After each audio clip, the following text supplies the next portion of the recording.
Imagine walking away from a multi-million-dollar empire at the very height of its success. For years, fans of Fast and Loud wondered why the engines at Gas Monkey Garage went silent on television and why the man behind the brand, Richard Rawlings, seemed to vanish from the network that made him a global icon. At 55, Richard is finally stepping out from under the heavy veil of non-disclosure agreements and corporate silences. He isn't just talking about cars anymore, he's revealing the high-stakes legal battles, the loss of personal freedom, and the hidden truth behind the rumors that have followed him since 2020. What really happened when the cameras stopped rolling? The story of Richard Rawlings is often seen as the ultimate American dream. It began in a small, dusty garage in Dallas, Texas. In the early 2010s, Richard had a vision that was much bigger than just fixing old cars. He wanted to build a brand that the whole world would recognize. With his signature sunglasses, silver hair, and high-energy personality, he became the face of Fast and Loud. He wasn't just a mechanic, he was a master of branding. He created the Gas Monkey look, which soon appeared on everything from t-shirts to energy drinks. To anyone watching from the outside, it looked like Richard had it all. He was surrounded by rare Ferraris, classic muscle cars, and a crew of talented builders who turned junk into gold.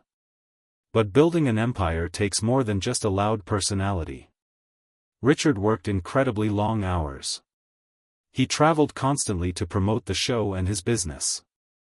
His passion for car culture was real, rooted in his childhood when he would go to car shows with his father. This deep love for engines and steel was the fuel that kept him going. However, as the show became a global hit, the stakes changed.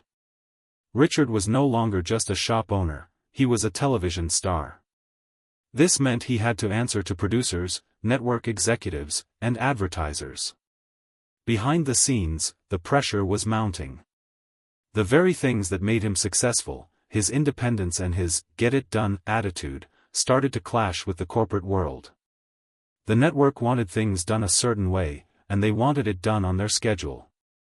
Richard began to feel like he was losing the freedom that made him start Gas Monkey Garage in the first place. He had gained fame, wealth, and a massive following, but the cost was becoming clear. He was slowly losing the right to control his own brand and his own image. The man who built the empire was starting to feel like he was just a guest in it. While the ratings were higher than ever and the money was flowing in, a secret clause buried deep in Richard's contract was about to turn his dream into a digital prison, changing his life forever. As the success of Fast and Loud reached its peak, Richard Rawlings found himself living in what many call a gilded cage.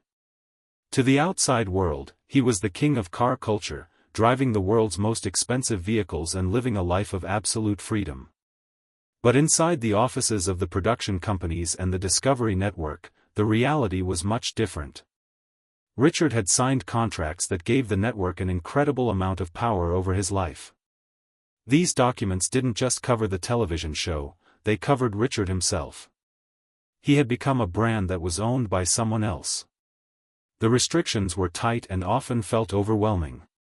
For a man who built his reputation on being a rebel and a lone wolf in the automotive world, being told what he could and could not say was a heavy burden. Richard discovered that he couldn't even post a simple photo of a car on his own social media pages without getting corporate approval first. If he shared a behind-the-scenes moment or spoke his mind about a project, he faced the threat of massive financial fines.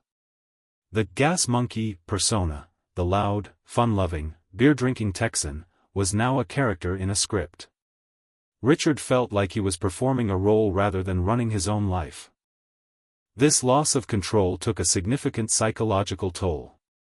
Imagine building a business from the ground up, naming it, and creating its soul, only to be told you are no longer the boss of your own image. Richard began to feel more like an employee and less like an entrepreneur. The silence he was forced to maintain started to eat away at his passion for the work. He realized that the very fame he had worked so hard to achieve was now the thing keeping him from being himself. The emotional turning point came during a quiet moment of reflection. Richard looked at the empire he had built and realized that while he was wealthy, he wasn't truly free. He knew that to save the heart of Gas Monkey Garage, he might have to walk away from the very platform that made him famous. It was a terrifying choice. He could continue to follow the rules, stay silent, and collect a massive paycheck, or he could risk everything, his reputation, his money, and his television career, to reclaim his independence. For a man who loved to win, the idea of walking away looked a lot like losing, but Richard knew that losing his voice was the greatest defeat of all. He spent months weighing his options, knowing that once he acted, there would be no going back. Then, just as the world locked down in 2020 and everything seemed to stop, Richard made a move that left the television industry, and even his own loyal crew, in a state of total shock. When the news finally broke that Richard Rawlings was leaving Fast and Loud, the internet exploded with rumors. People began to whisper that the show had been cancelled or, even worse, that Richard had been fired. Some fans even speculated that Gas Monkey Garage was going broke and that the King of Cars had finally run out of gas. But the truth was far more complex and much more expensive. Richard wasn't failing, he was fighting. He had decided to engage in a high-stakes legal battle to buy back his own name and his own freedom. To the outside world, walking away from a hit TV show seemed like madness. It meant walking away from a guaranteed fortune and the massive platform that Discovery provided.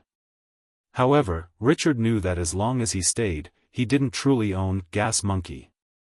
To reclaim the brand he had built with his own hands, he had to navigate a grueling legal process. This wasn't just about signing a few papers, it was a massive financial undertaking that cost him upwards of $6 million. For Richard, this wasn't just a business deal, it was a fight for his identity. The emotional impact of this period was heavy. Richard had spent nearly a decade with his film crew, and they had become like a second family. Ending that era felt like a profound loss.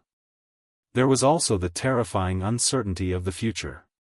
For the first time in years, there were no camera crews following him, and no network checks arriving in the mail. To keep the garage running and pay his mounting legal fees, Richard had to make a painful sacrifice. He began selling off parts of his world-famous car collection. These weren't just vehicles, they were trophies of his success and memories of his journey. Selling those cars proved to everyone, including himself, that his loyalty was to his legacy, not just a paycheck. He described this time not as a defeat, but as a rebirth. He was stripping everything down to the chassis so he could build something new, something that belonged entirely to him. It was a period of quiet reflection in a life that had been very loud for a very long time. He was no longer a TV character, he was a businessman fighting for his life's work. The swagger was still there, but it was now backed by the grit of a man who had risked everything to be his own boss once again. The ink finally dried on the settlement, and the legal battle was won. But as the dust settled in the quiet garage, a new and chilling question emerged: could Richard Rawlings actually survive in the modern world without the massive power of national television standing behind him? At 55 years old, Richard Rawlings looks back on his journey with a sense of calm that wasn't there during the chaotic days of reality TV.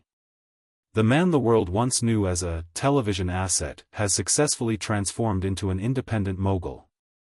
The rumors of trouble and failure that swirled around him for years have finally been addressed, but not with anger. Instead, Richard confirms that those difficult years were simply the growing pains of a man who refused to let someone else own his story. He chose to trade the polished world of cable networks for the raw, direct connection of digital media. By moving his empire to YouTube, he gained something far more valuable than a high production budget: he gained total control.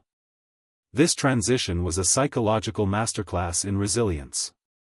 Most people, when they reach the top of their field, are afraid to change anything for fear of losing what they have. Richard, however, showed the courage to reinvent himself even when the rest of the world thought he had already won the game. He had to learn how to speak to his audience without a script and how to run a business without a safety net. Today, he isn't just selling cars, he is sharing his life. He has found that a smaller, more dedicated audience that truly knows the man behind the brand is worth more than millions of casual viewers who only know a character. Looking back, the lessons Richard learned about fame are profound. He now understands that true success isn't measured by how many people are watching you, but by whether you own the voice they are hearing. His journey from a Dallas garage to a Hollywood set, and finally to a digital pioneer, serves as a reminder that personal freedom is the ultimate luxury. He spent millions to buy back his name, and he sold his most prized possessions to keep his independence. To Richard, it was a bargain. He proved that even at 55, it is never too late to take the wheel of your own life and steer it in a new direction. As he walks through the now independent Gas Monkey garage, Richard isn't just looking at the cars, he's looking at the future.